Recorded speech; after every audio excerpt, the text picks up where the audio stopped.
Hey, welcome to CFMoto Side Rider. Today we are going to compare the 2021 CFMoto CForce 500 4x4 to the 2004 Suzuki Eiger 400 4x4. Now my son and I, we just came back from a ride. We went through a few puddles, rode some trails, had some fun, rinsed them both off, cleaned them.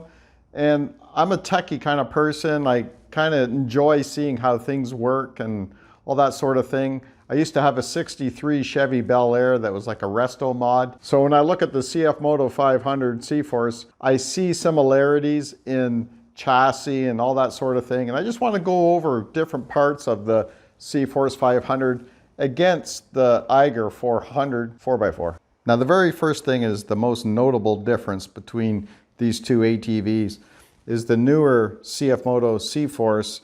They have a CV Tech drive.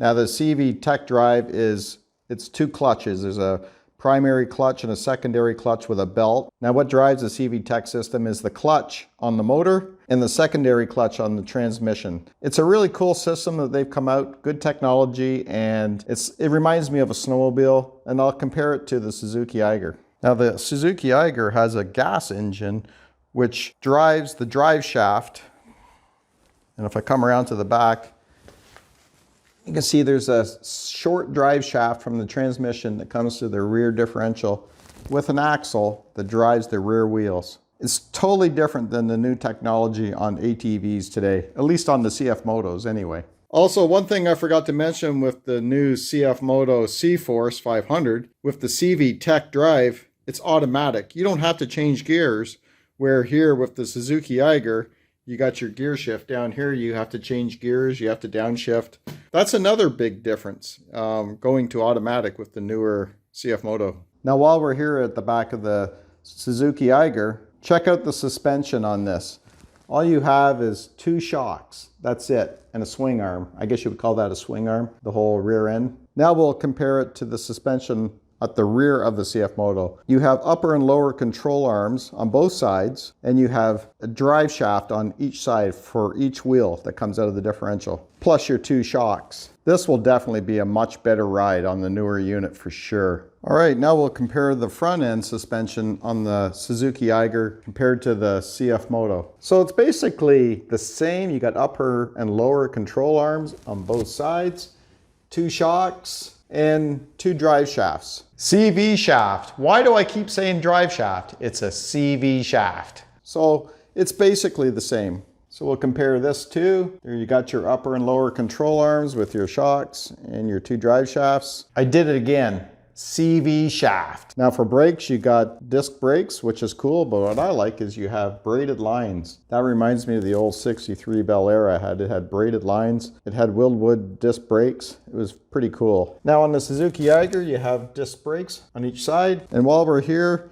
the Suzuki Eiger has a winch. I don't think it came with the winch.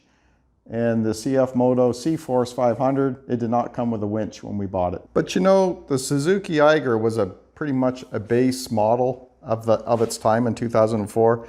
And the CFMoto, this is basically a base ATV as well. It doesn't have all the bells and whistles, but it really comes with a lot of options. Compared to the old days when the Suzuki Eiger was built in 2004, CFMoto puts in a lot of good options. You know, it's got blinkers, it has mirrors, has a digital tack, whereas the other one is the old style analog.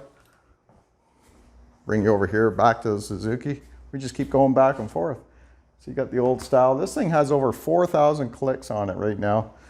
Whereas the CFMoto it's brand new, of course, but it just has like 130 kilometers on it so far. We're still breaking it in, or my son is still breaking it in. But I just wanted to do a quick comparison just out of fun. I just find it really interesting, and I thought you might too. But the 2004 Suzuki Eiger, it's bulletproof. This thing just keeps going and going. I put it through everything. You wouldn't believe the work I do around here and the riding I used to do on it. And it's just bulletproof. I just hope the CFMoto CForce 500 is, you know, it looks well built.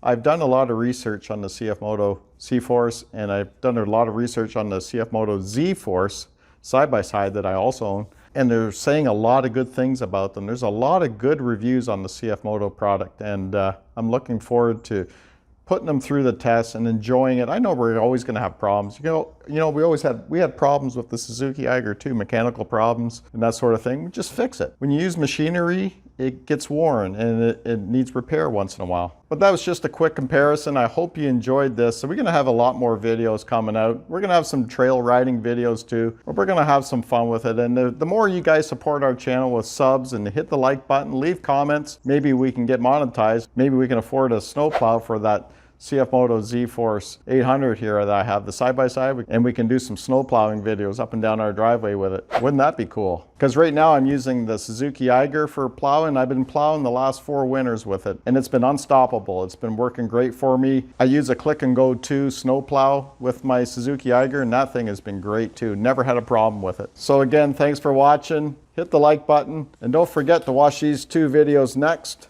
and we'll see you on the next video.